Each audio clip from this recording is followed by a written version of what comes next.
Day 60 episode 61 എന്തൊക്കെ കാര്യങ്ങൾ നടന്നു എന്ന് നോക്കാം. അതിനകത്ത് ഇമ്പോർട്ടൻ്റ് ആയിട്ടുള്ള ഒരു കാര്യം അന്നത്തെ ഡിന്നറാണ്. എന്തിനാണ് ഈ ഡിന്നറെന്ന് വെച്ചാൽ, ആകപ്പാടെ സ്ട്രെസ്സ് കൊണ്ട് വലിഞ്ഞു മുറുകിയിരിക്കുന്നതാണ് ബിഗ് ബോസ് ഹൗസ് കണ്ടസ്റ്റൻസിൻ്റെ മനസ്സ്. അപ്പോൾ നമ്മൾ പലപ്പോഴും കാണുന്നതാണ്, എല്ലാ ദിവസവും അവിടെ മിക്കവാറും പേഴ്സണൽ ഗ്രഡ്ജസ് വെച്ചിട്ട് അങ്ങോട്ടും ഇങ്ങോട്ടും തമ്മിൽ തല്ലും, ഫിസിക്കൽ അസോൾട്ട് വരെ നടന്നു എന്ന് വേണമെങ്കിൽ പറയാം. അപ്പോൾ ആകെപ്പാടെ ഒരു സുഖമില്ലായ്മ അവിടെ ഫീൽ ചെയ്യുന്നത് കൊണ്ടും ആണ് ഈ ബിഗ് ബോസ് ഹൗസ് ഹോട്ടൽ എന്നുള്ള ഒരു കൺസെപ്റ്റ് ഉണ്ടാക്കിയിട്ട് ഗസ്റ്റുകളെ കൊണ്ടുവന്നത്. പക്ഷേ ഗസ്റ്റുകളെ പോലും അമ്പരപ്പിച്ചുകൊണ്ടാണ് ഇതിനകത്ത് ആക്ടിവിറ്റീസ് നടക്കുന്നത്. അതായത് പോസിറ്റീവ് സൈഡല്ല ഞാൻ പറയുന്നത്, നെഗറ്റീവ് സൈഡായിട്ട് പറയുന്നത്. അപ്പോൾ നമ്മുടെ ഗസ്റ്റ് സാബു മോനും ശ്വേതമേനോനും ഉള്ള അഭിപ്രായം, നമ്മുടെ കണ്ടസ്റ്റൻസിനെ പറ്റി, എല്ലാവരും നല്ല കണ്ടസ്റ്റൻസാണ്, നല്ല ക്രിയേറ്റീവായി ചെയ്യാൻ കഴിവുള്ള കണ്ടസ്റ്റൻസാണ്, യങ്സ്റ്റേഴ്സാണ്, നല്ല കാലിബറുള്ളതാണ്. പക്ഷെ അവരുടെ ഒരു നെഗറ്റീവ് പോയിൻ്റ്, ആ നെഗറ്റീവ് പോയിൻ്റാണ് അവരെ നാശത്തിലേക്ക് കൊണ്ടുപോകുന്നത്. അതായത് ഒന്നാമത്തെ കാര്യം, അവരുപയോഗിക്കുന്ന ലാംഗ്വേജ് പൊളൈറ്റായിട്ടുള്ള ഒരു ലാംഗ്വേജ് അല്ല. പിന്നെ അവർ പേഴ്സണൽ ഗ്രഡ്ജസ് വെച്ചിട്ട് ബിഹേവ് ചെയ്യുന്നു.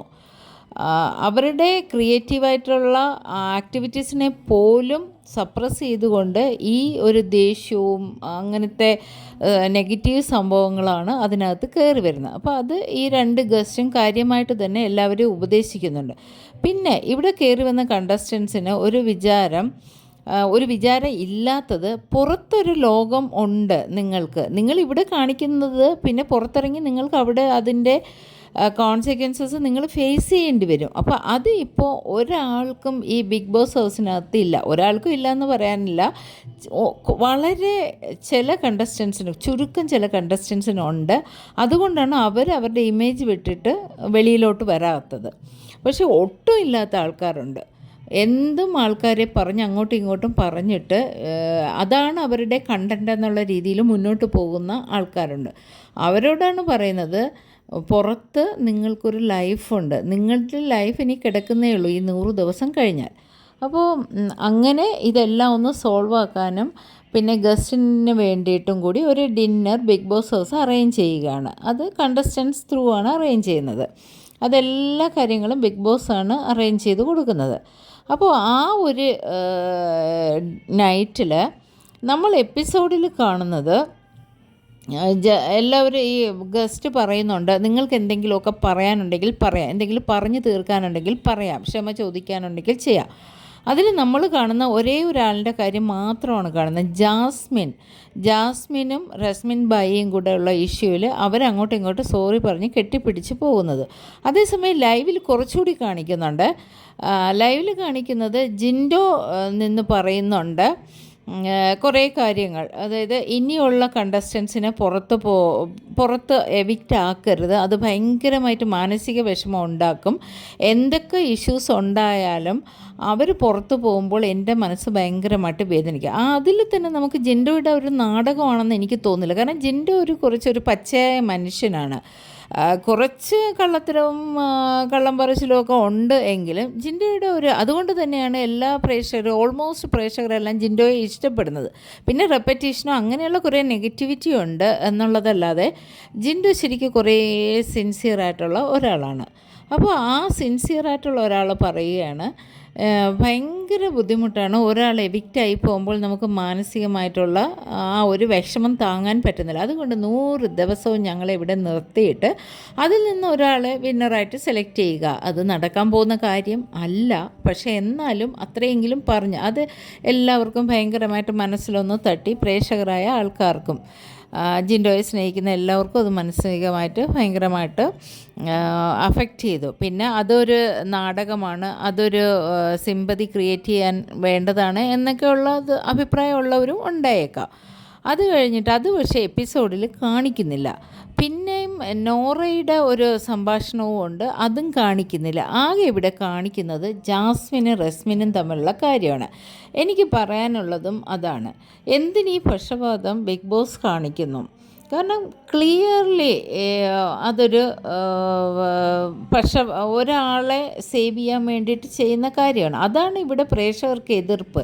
എന്നെപ്പോലുള്ള പ്രേക്ഷകർക്ക് ഇവിടെ എതിർപ്പ് വരുന്നത് അതാണ്. ജാസ്മിൻ നല്ലൊരു ഗെയിമറാണ്. അത് ഞാൻ ഇന്നലത്തെ എപ്പിസോഡിൽ പറഞ്ഞിട്ടുണ്ട്. ആ ഒരു AI ആയിട്ട് ആർട്ടിഫിഷ്യൽ ഇൻ്റലിജൻറ്റ് ആ ഒരു സെക്ഷനിൽ അല്ലെങ്കിൽ ഒരു റോബോട്ടായിട്ട് വന്നപ്പോൾ നന്നായിട്ട് പെർഫോം ചെയ്തിട്ടുണ്ട്. അപ്പോൾ ജാസ്മിൻ ഓട്ടോമാറ്റിക്കായിട്ട് നാച്ചുറലായിട്ട് കയറി വരട്ടെ എന്നല്ലേ ചിന്തിക്കേണ്ടത്. അല്ലാതെ ഒരു സപ്പോർട്ടോടുകൂടി കയറുമ്പോൾ ആ വിജയത്തിനൊരു തിളക്കം ഇല്ലയെന്ന് മാത്രമല്ല പ്രേക്ഷകരെതിരാകുകയും ചെയ്യും. പിന്നെ ബിഗ് ബോസിൻ്റെ ഷോയാണ്, ബിഗ് ബോസിന് എന്ത് വേണോ ചെയ്യാം. പിന്നെ അവർക്കുള്ള കോൺട്രാക്റ്റ് എന്താണെന്ന് പ്രേക്ഷകർക്കറിയില്ല. പക്ഷേ പ്രേക്ഷകരെ എന്തിനാണ് വിഡ്ഢിയാകുന്നത്? എപ്പോഴും ലാലേട്ടൻ എന്ന് പറയുന്നത് പ്രേക്ഷകരുടെ വിധി പ്രകാരം, പ്രേക്ഷകരുടെ ഇഷ്ടപ്രകാരം, പ്രേക്ഷകരുടെ വോട്ട് പ്രകാരം എന്ന് പറയുമ്പോൾ സത്യത്തിൽ പ്രേക്ഷകരുടെ ഇഷ്ടപ്രകാരം അല്ല അവിടെ ഒന്നും നടക്കുന്നത്. അപ്പോൾ പ്രേക്ഷകരെ വിഡ്ഢിയാക്കുന്ന ഒരു ഷോയാണ് ബിഗ് ബോസ് ഷോ എന്ന് പറയേണ്ടി വരുന്നു. നമ്മൾ കാണുന്നതെല്ലാം അതാണ്. അങ്ങനെ അല്ലെങ്കിൽ ജിൻഡോയ്ക്ക് പേഴ്സണൽ സ്പേസ് കിട്ടേണ്ടത് കാണിക്കുന്നില്ല. ഗബ്രിയും ജാസ്മിനും ഉണ്ടായിരുന്നപ്പോൾ അവരുടെ സല്ലാപങ്ങൾ മാത്രമായിരുന്നു അവിടെ കാണിച്ചുകൊണ്ടിരുന്നത്. അത് പുറത്തു വന്ന പല കണ്ടസ്റ്റൻസും പറയുന്നുണ്ട്. കാരണം അവരവിടെ ചെയ്ത കാര്യങ്ങളൊന്നും തന്നെ നമ്മുടെ പ്രേക്ഷകരുടെ ഇടയിലേക്ക് വന്നിട്ടില്ല. അതെല്ലാം കട്ട് ചെയ്ത് മാറ്റുകയും അവർക്ക് പ്രേക്ഷക ശ്രദ്ധ കിട്ടേണ്ട കാര്യങ്ങളെല്ലാം കട്ട് ചെയ്ത് മാറ്റുകയും ഈ ജാസ്മിനെ പ്രൊമോട്ട് ചെയ്യുകയും ചെയ്യുന്നതാണ് നമ്മൾ പുറത്തു വന്ന കണ്ടസ്റ്റൻസിൽ കൂടെ മനസ്സിലാക്കിയത്. നമ്മൾ അത് വെച്ചിട്ട് ഇപ്പോൾ കാണുമ്പോൾ നമ്മൾ മനസ്സിലാക്കുന്നത്. കാരണം ഇന്ന് 2 ദിവസത്തെ കാര്യത്തിൽ തന്നെ നമുക്ക് മനസ്സിലാവും. അതുപോലെ തന്നെ റസ്മിൻ ഭായിയുടെ ഫിസിക്കൽ അസോൾട്ട് ജാസ്മിനെതിരെ അത് കാണിച്ചിട്ടില്ല. അത് കാണിച്ചാൽ കേസെടുക്കും എന്നുള്ളതൊക്കെ ഉള്ളത് കൊണ്ടാണ്. പക്ഷേ അത് സിബിൻ കാണിച്ച ഒരു ആംഗ്യത്തിൻ്റെ പേരിലാണ് സിബിനെ ഒരു ക്വസ്റ്റ്യൻ ചെയ്യാതെ അല്ലെങ്കിൽ ഒരു ചാൻസ് കൂടി കൊടുക്കാതെ പുറത്താക്കിയത്. അപ്പോൾ ഇത്രയും വലിയ ഫിസിക്കൽ അസോൾട്ട് അവിടെ ആ റൂളിനെതിരാണ്. എന്തുകൊണ്ടത് പുറത്താക്കിയില്ല? അന്നേരവും പക്ഷപാതം കാണിക്കുകയാണ്. അത് തന്നെയല്ലേ റോക്കി ചെയ്ത. റോക്കി ഇടിച്ച ഇടിക്ക് ശക്തി കൂടുതലായിരുന്നു. അപ്പോൾ ഒരു ചാൻസ് പോലും കൊടുക്കാതെ പുറത്താക്കി. അപ്പോൾ എല്ലാവർക്കും ഒരേ റൂളായിരിക്കണം, കണ്ടസ്റ്റൻസിനൊക്കെ. എല്ലാ പ്രേക്ഷകരെയും പോലെ തന്നെ എനിക്കും അതിൽ ഭയങ്കരമായിട്ട് നിരാശയുണ്ട്. കാരണം ഒരു നല്ല ഷോ കാണാൻ വേണ്ടിയിട്ടാണ് നമ്മളിരിക്കുന്നത്. അപ്പോൾ ഇതേപോലെ പ്രീ പ്ലാൻഡോ അല്ലെങ്കിൽ സ്ക്രിപ്റ്റഡോ ആണെന്നൊക്കെ കണ്ടാൽ നമുക്ക് ഇൻട്രസ്റ്റ് ഉണ്ടാകത്തില്ല. അത് സ്ക്രിപ്റ്റഡ് എന്ന് പറയുമ്പോൾ എഴുതി വെച്ച സ്ക്രിപ്റ്റ് അവർക്ക് കൊടുത്ത് ചെയ്യിപ്പിക്കുന്നു എന്നുള്ളതല്ല. ഞാൻ മനസ്സിലാക്കിയത് ഇങ്ങനെയൊക്കെ ആയിരിക്കണം നിങ്ങളുടെ ഇവിടുത്തെ ബിഹേവിയർ, അല്ലെങ്കിൽ ഇങ്ങനെ ആയിരിക്കണം നിങ്ങൾ ചെയ്യേണ്ടത്. അപ്പോൾ ഇപ്പോൾ മനസ്സിലാവുന്നു ഗബ്രി ജാസ്മിൻ ലവ് കോംബോയൊക്കെ അതിനകത്ത് വന്ന കാര്യങ്ങളാണ്. കാരണം റിയൽ ലവ് ഒന്നും അങ്ങനെയൊന്നും അല്ല. അതൊക്കെ പ്രേക്ഷകരെ വഴിതെറ്റിക്കാൻ വേണ്ടി ചെയ്യുന്നതാണ്. അപ്പോൾ ഇപ്പോൾ ജെന്യുനായിട്ടുള്ള കാര്യങ്ങൾ പോലും നമ്മൾ നോക്കുന്നത് ഇതൊക്കെ സ്ക്രിപ്റ്റഡ് ആണോ, പ്രീ പ്ലാൻഡ് ആണോ എന്നുള്ളതാണ്. അപ്പോൾ ഇതൊക്കെ കാണുമ്പോൾ പരമമായ പുച്ഛം ബിഗ് ബോസിനോട് കാണുന്നു. എന്നാലും എന്തുകൊണ്ടോ കാണുന്നു. പക്ഷേ ഒരുപാട് പ്രേക്ഷകർ അത് കാണൽ നിർത്തി എന്നാണ് എനിക്ക് അറിയാൻ കഴിഞ്ഞത്.